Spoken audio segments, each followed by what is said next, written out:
Hey everyone, it's Ashley Bradley with Purpose and Prosper, and today I want to share some of the different methods that I've actually used in my own life to shift different perspectives that help me let go of things that no longer serve me, that help me let go of people that I needed to forgive and create more forgiveness and just invite more love into my life.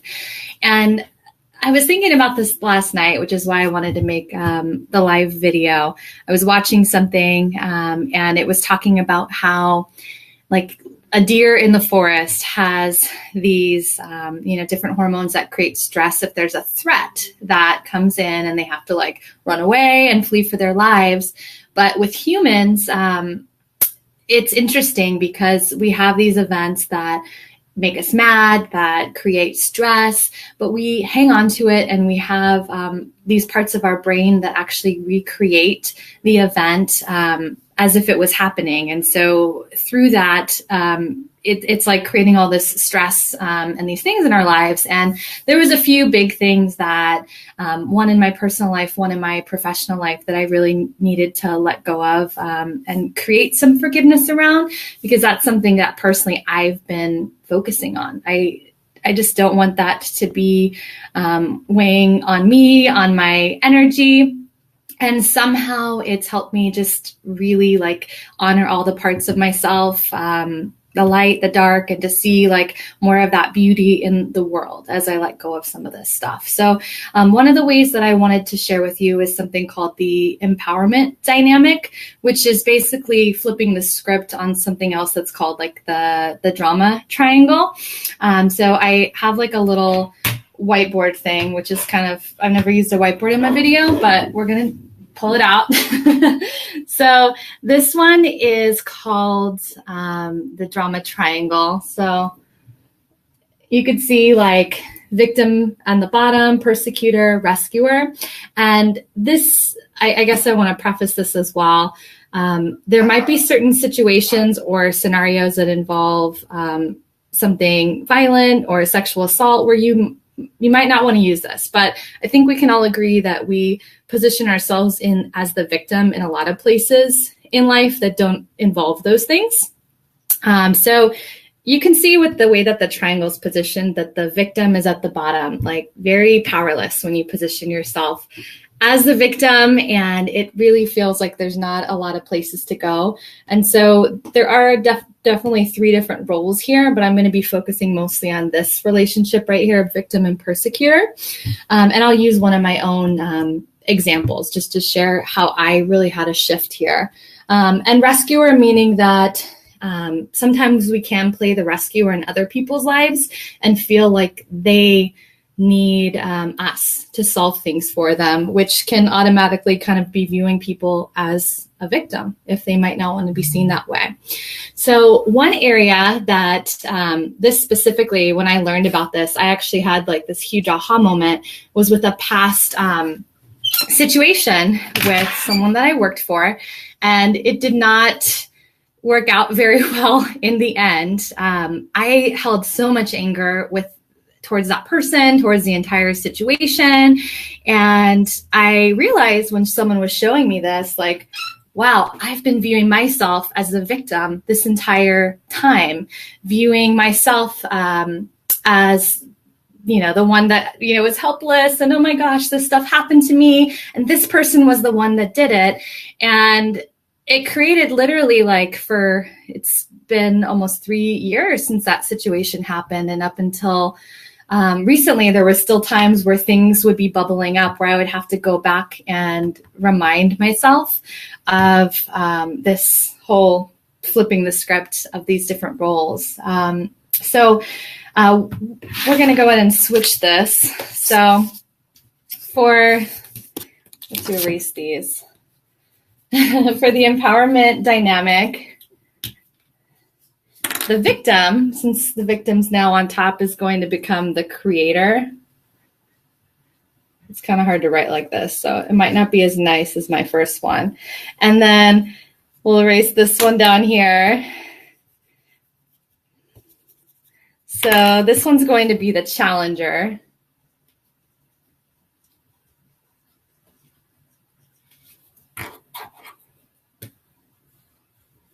And then the one before that said rescuer is becoming the coach. So this doesn't necessarily have to mean like you actually have to be a coach like I am. It could just mean it's a role that you're going to play. So we'll focus on that. So creator.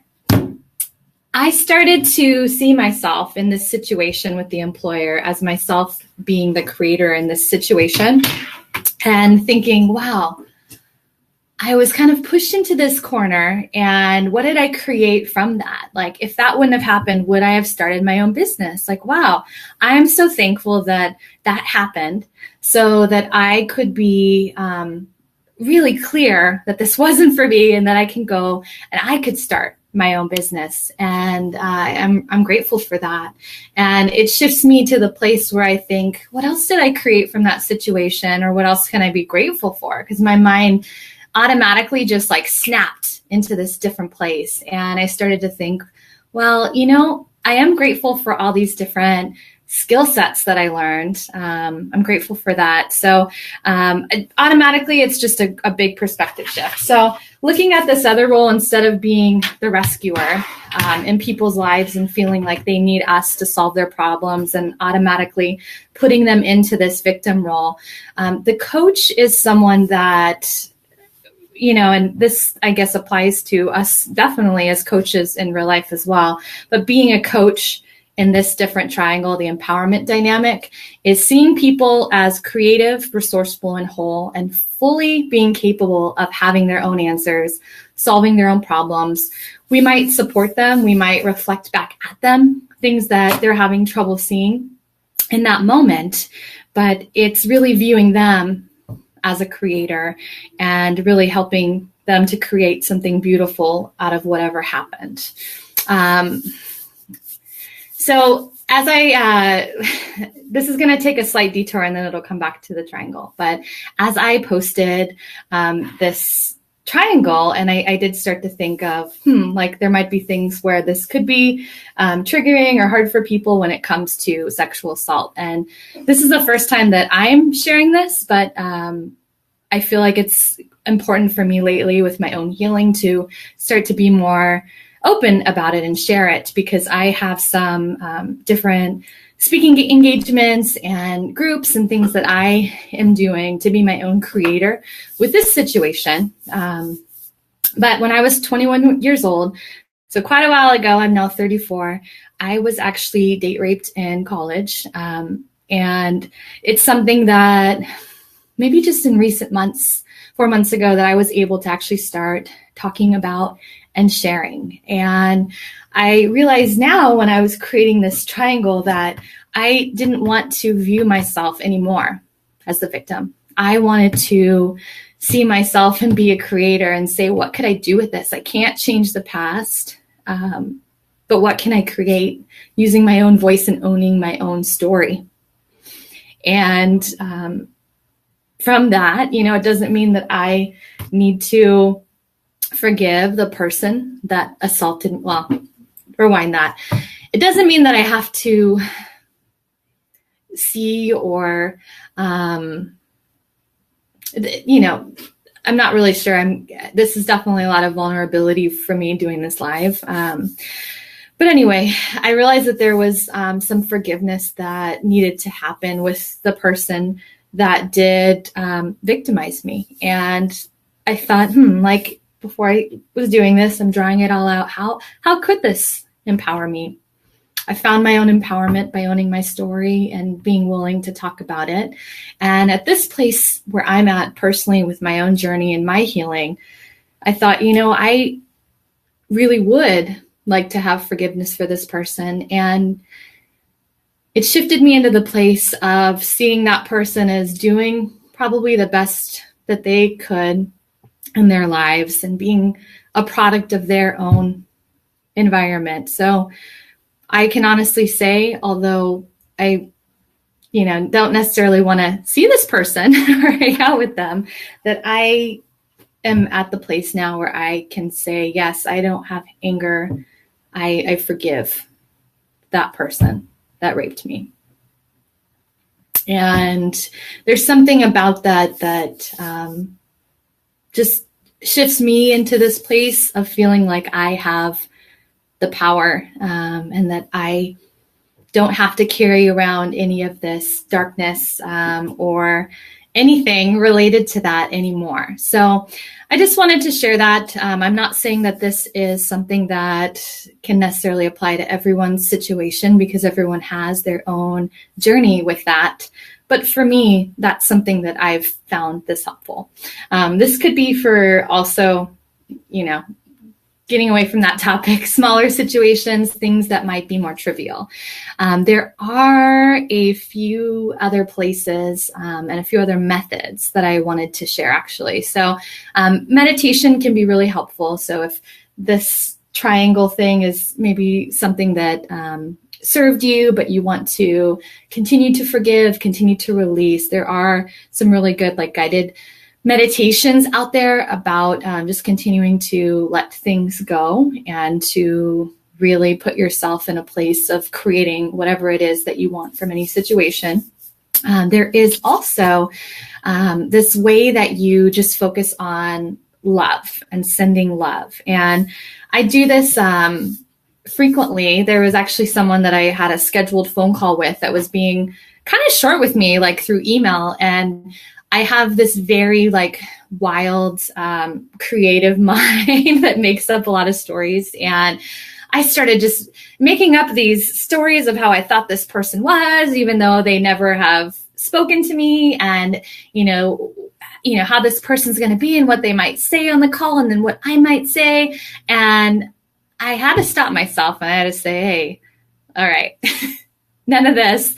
This is stopping. And I thought, I'm just going to send this person love. I'm going to let go of the stories, let go of the things that I think are happening. And I'm just going to focus, before I get on the phone with this person, of really sending them the energy of love. And I did. And none of those things that I thought might happen happened. And I didn't have to say any of the things in response. But I find, even as often and as much as I focus on this stuff, I'm a human, and I find myself in situations like that all of the time. And these are just a few of the things that help me to just get past it and get my energy back to the place where I want it to be, so I can create all the things that I want to create in the world. And I want you to have those too, so that you can empower yourself and create whatever you want to create.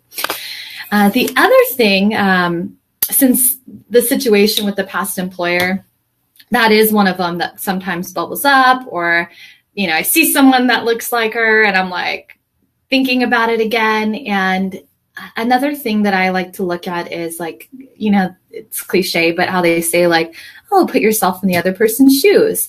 I do like to look at what the other person that was, quote, victimizing me, what their values were, that they were honoring.